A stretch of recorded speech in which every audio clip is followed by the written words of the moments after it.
Hi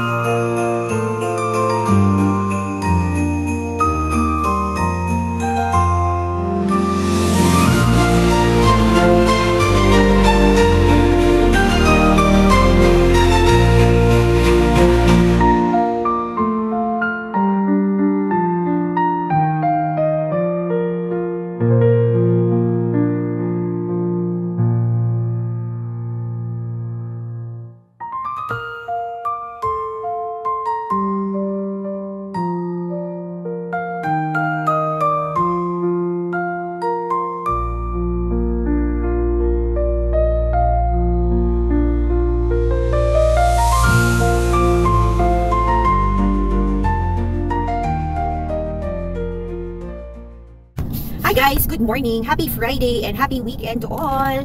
Ready na tayong pumasok. So, meron tayong Christmas party sa ating facility today. Magtatrabaho muna tayo sa morning and then, sabi ni Daddy ay pwede raw akong umatin ng ating Christmas party dahil susubukan niya na sunduin ang ating mga bagets. So, dahil mauna na umuwi si ate, kukunin niya muna si ate and then, diretso na siya sundo kay Bunso. Sabi ko kay Daddy, pwede naman akong hindi umatin but he wants me to enjoy. And dahil Friday naman at dahil busy ang ating linggo, sabi ni Daddy, deserve daw natin ang mag-party. Hindi naman party guys na parang sa bar, ito ay sa facility. So meron lang tayo syempre maliit na gathering kasama ang ating mga katrabaho and ang ating mga bosses, yung ating mga boss. Ito ang aking first time na mag-spend or makaka-attend ng Christmas party dito sa aking bagong trabaho. And ang ating team today ay sweater and Christmas socks. Kaya naman tayo ay nakapang Santa outfit. So ang ating temperature ngayon ay medyo malamig. It's 25 degrees Fahrenheit. Hindi na ako nag-sweater or hindi na ako nagsuot ng bubble jacket dahil tayo naman ay naka-freeze na long sleeves.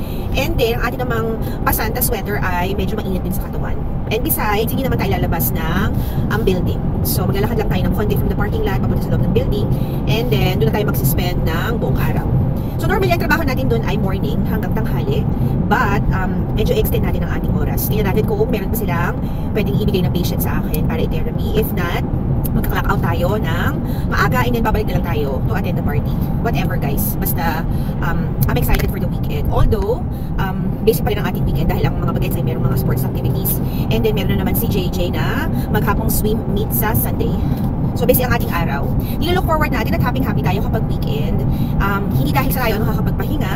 Ang pahinga lang natin guys ay pahinga sa drive dahil ang aming trabaho ni Daddy ay palagi nagda-drive. Mas gusto ko lang talaga ang weekend kasi nakikita ko yung mga bata. Kaya kung gusto kong silang makita, pupunta lang ako sa mga kwarto nila para silipin. Alam niyo naman ng mga kabataan guys, medyo hindi na sila lumalabas ng kanilang rooms. But I always enjoy na magkakasama kami, especially for meals. So sabay-sabay tayong kakain ng lunch for Saturday. And then Sunday naman, pagkakatid ko kay ate ay susilip muna ako para panoorin si Bunso. So ayan guys, medyo traffic. Meron dumadaan na train, kung nakikita niyo yan. Ito ay cargo train. So kailangan nating humimpil, obviously. Mabuti na lang talaga ang ating trabaho ay malapit lang. Or hindi naman ganoon kalayo.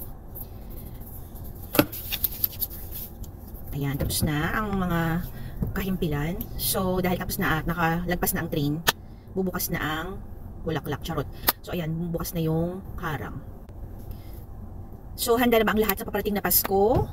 Nakapag Christmas shopping na ba? Kung hindi ay okay lang. Hindi naman importante guys na meron tayong regalo sa ating mga mahal sa buhay. Importante ay tayo ay healthy. So ako sabi ko sa mga anak ko, typically kami ay nag-exchange gift. Sabi ko sa kanila this year parang wag na lang, but they insisted. So tagto $5 lang naman worth. Yung mga bata kasi may sarili silang pera. Yun ay napag-birthday yan or kapag meron silang nagawang napakagandang deeds, binigyan namin sila ng $20 sa school kapag medyo nag-excel sila guys. So naiipon nila yun. Kadalasan doon sa mga yun ay regalo or bigay sa kanila ng kanilang mga lola or tiyahin or napag-birthdayan. Anyway, last I think 2 days ago bumili ng regalo si Daddy at saka si Jay. Si ate ay dadalahin ko sa tindahan sa Sunday dahil ihahatid ko nga siya sa kanyang volleyball practice. Bago kami pumunta sa volleyball practice, bibili na muna siya ng regalo para sa aming exchange gift. So ginagawa namin yun every year. Since sila I think since si JJ ay 6 or 7 years old. Almost na kami, 5 years na kaming nag-exchange gift. Hindi naman kailangan na magarbo. Kasi dati nung elementary sila guys, sa school nila, pwede kang mag-shopping para sa iyong mga mahal sa buhay. So nag-start pala yun nung CJI grade 3. So matagal-tagal na din. Ayan. Pero this time, sila talaga yung gumagastos. Kasi dati binibigyan namin sila ng $20 ni tatay para bumili ng regalo for me, for ate, and for Jay kapag si ate nga yung nagbibigay. we're trying to like make beautiful memories, yung mga ganitong traditions for the kids, para paglaki nila, meron naman silang marireminis na nung maliliit sila, nag-enjoy din naman sila kasama ang kanilang mga parentals.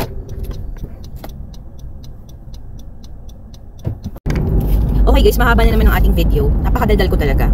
So, papasok na tayo sa trabaho. It's already almost 8:30. I-end muna natin ang video para tayo makapag-focus sa ating drive. I will be back later. See ya!